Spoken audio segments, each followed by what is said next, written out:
वंदे मातरम। आप जुड़े हुए हैं नेटवर्क 10 के साथ। संसद में गतिरोध जारी है। विपक्ष आक्रामक है। मणिपुर मुद्दे को लेकर सरकार को लगातार घेर रहा है। इसी मुद्दे पर बातचीत के लिए हमारे साथ राज्यसभा सांसद डॉक्टर के लक्ष्मण जी हैं। सबसे पहले सवाल यही, संसद का गतिरोध हम लोग रोज देख रहे हैं, हंगामा है, विपक्ष नाराज है मणिपुर मुद्दे को लेकर और कहता है कि प्रधानमंत्री बयान दें। इस मामले को लेकर रोज सदन की कार्यवाही स्थगित हो रही है। इस मामले को आप कैसे देख रहे हैं? विपक्ष की नाराजगी, उसके हंगामे को आप कैसे देख रहे हैं? विपक्ष नाराज नहीं है, देश की प्रजा पूरा नाराज है। विपक्ष की जो भूमिका सदन में बार बार मोदी जी सरकार, बीजेपी सरकार चर्चा के लिए तैयार है। जो भी मुद्दा उठाना चाहते हैं विपक्ष, उसके लिए हम चर्चा में तैयार है और उनका समाधान देने के लिए भी तैयार है। पहला दिन ही मोदी जी ने मणिपुर का जब मुद्दा चल रहा था, सख्त कार्रवाई करेंगे, जो भी दोषी है उनका तो कार्रवाई नहीं और उसका कड़ी कदम उठाएंगे सरकार के माध्यम से। अब मणिपुर में भी अमन शांति के लिए प्रधानमंत्री प्रयास किया जा रहा है, सरकार भी किया जा रहा है। मगर ये विपक्ष ने दोनों सदनों में जब मुद्दा उठाते हैं और सरकार समाधान देने के लिए या चर्चा करने के लिए तैयार होती है तो वो पलट के पीछे मुड़ जाते हैं। हंगामा करना, शोर मचाना, जब प्रधानमंत्री भी बात करे जब या गृह मंत्री जब भी उठते हैं तो नारेबाज करना है, क्योंकि उनके पास कुछ मुद्दा ही नहीं है ये सरकार को घेरने के लिए। मोदी जी ने 9 साल के कालखंड में जो भी विकास और गरीब कल्याण के योजना उपलब्धियां जो दिया गया, 60 साल में वो संभव नहीं हुआ जब कांग्रेस पार्टी 60 साल सरकार में थी। इसीलिए ये सब मिलकर जो INDI के नाम पर एकजुट होकर ये मोदी जी को लिपट नहीं सक रहे। उनके पास कोई नीति है, नियम है, नेता है, इसलिए वो हंगामा करना चाहते हैं, शोर मचाना चाहते हैं। क्योंकि अगर सरकार जवाब देना चाहती थी, सरकार जो अपना विकास का मुद्दा जब चर्चा करने को तैयार है तो विपक्ष तो पीछे मुड़ जाती। इसलिए हम पूरा विश्वास है तीसरी बार मोदी जी सरकार बनाएगा। जिस तरह अब 9 साल के अंदर हिंदुस्तान को भारत आर्थिक व्यवस्था के 5वीं बड़ी देश खड़ा करना, और मेरा विश्वास है मोदी जी तीसरी बार सरकार बनने के बाद तीसरी आर्थिक एक ऐसा देश बनेगा दुनिया के अंदर। ये तो मोदी जी का गारंटी है। विकास को तेज़ी से आगे बढ़ाना है और गरीब के हित के लिए और उपलब्धियां, कल्याण योजना बनाने का ये हम विश्वास जताते हैं। इसलिए कांग्रेस तो हमेशा के लिए वो विपक्ष में ही बैठना चाहते हैं। ये साबित हो रहा दोनों सदन में, ये विपक्ष का भूमिका ही निभाना चाहते हैं। मेरे अंदाजे से आने वाले चुनाव के बाद इनका तो ये विपक्ष का भी दर्जा नहीं मिलेगा, मैं ऐसा महसूस करता हूँ कांग्रेस का।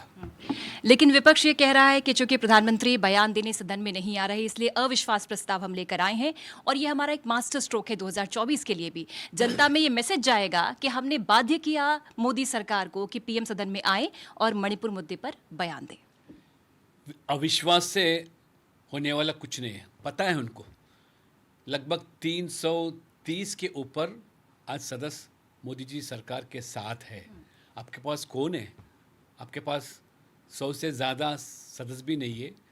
और ये हमेशा आप अविश्वास के नाम पर ऐसा चर्चा करने से मोदी जी भी और सरकार भी, हम बता लेंगे पूरे देशवासियों को 9 साल के अंदर क्या क्या किया।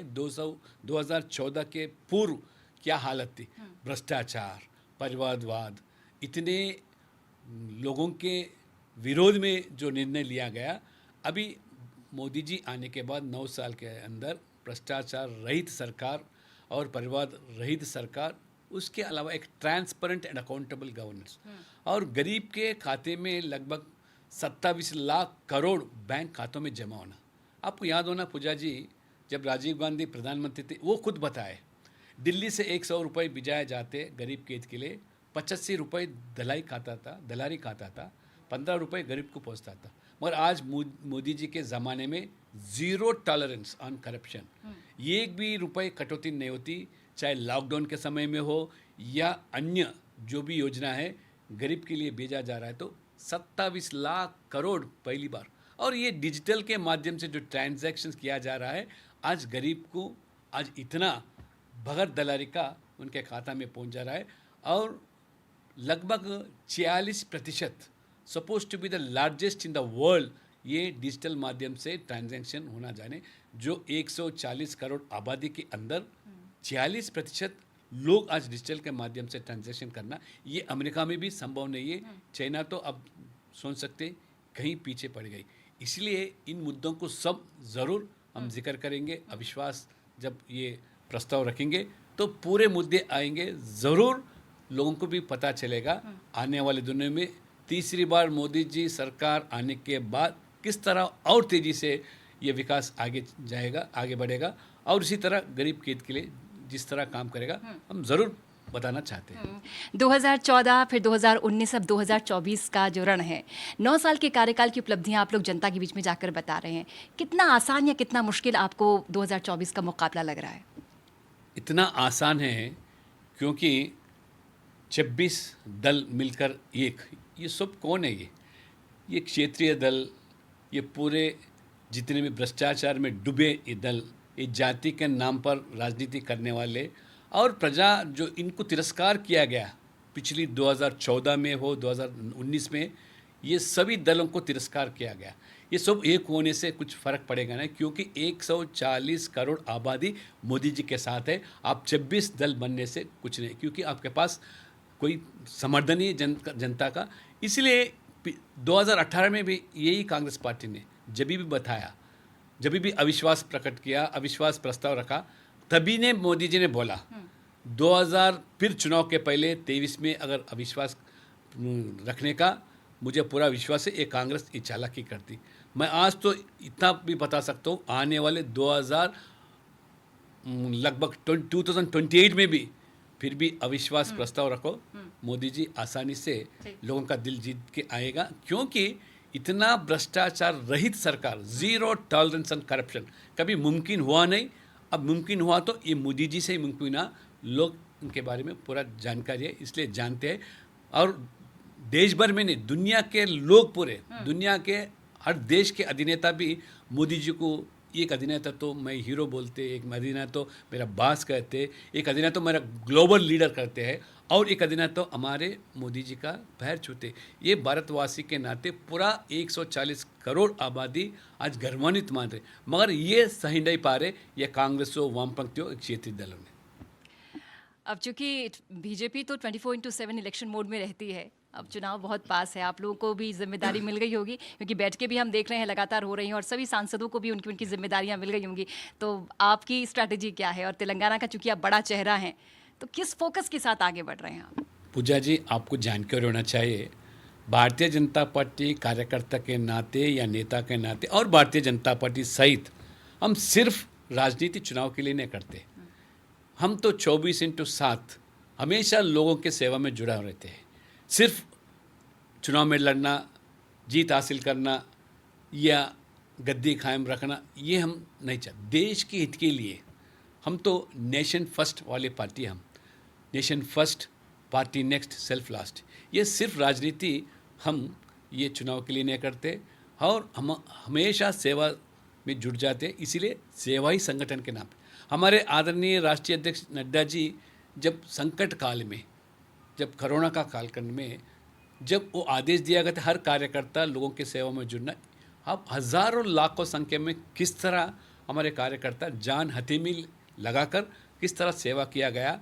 बाकी लोग तो आप देखें, कांग्रेस नेता कार्यकर्ता आइसोलेशन में थे, और ये हमारे नेता बोलते थे मोदी जी का वैक्सीन हम लेते भी नहीं थे, और सबसे पहले जाके चुप चुप के एक बार नहीं, 2 बार, तीसरी बार भी बूस्टर डोज भी लिए हैं लोग। इसलिए आज मोदी जी के कामकाज के में कोई अंदाज़ा नहीं कर सकते। और भारतीय जनता पार्टी और हमेशा के लिए, चाहे हम चुनाव जीते या हारे, लोगों के बीच में हम काम करते रहते हैं, काम करते रहे हैं, और आने वाले दिनों में।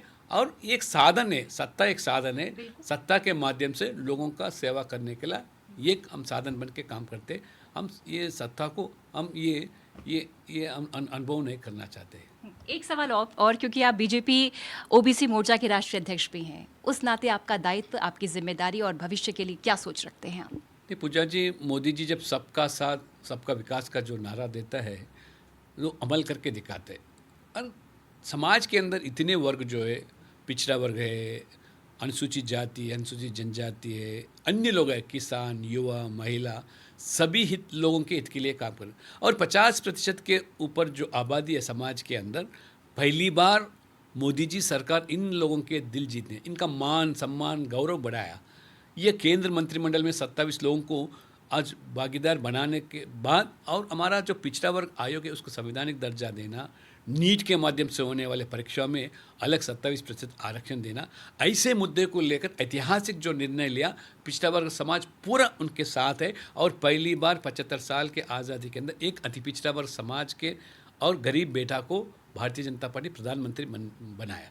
यही अंतर है। जब हम बार बार बोलते हैं कि भारतीय जनता पार्टी सब दलों से भिन्न है, यही BJP is a party with difference. इसलिए आज पूरे समाज के अंदर, चाहे बीसी हो, एससी हो, एसटी हो, सवर्ण हो, आज पहली बार इकोनॉमिकली वीकर सेक्शंस के नाम पर जो भी सवर्णों में भी जो गरीब है उनके लिए भी 10% आरक्षण दिया गया। ये मोदी जी संभव हुआ। ये क्यों?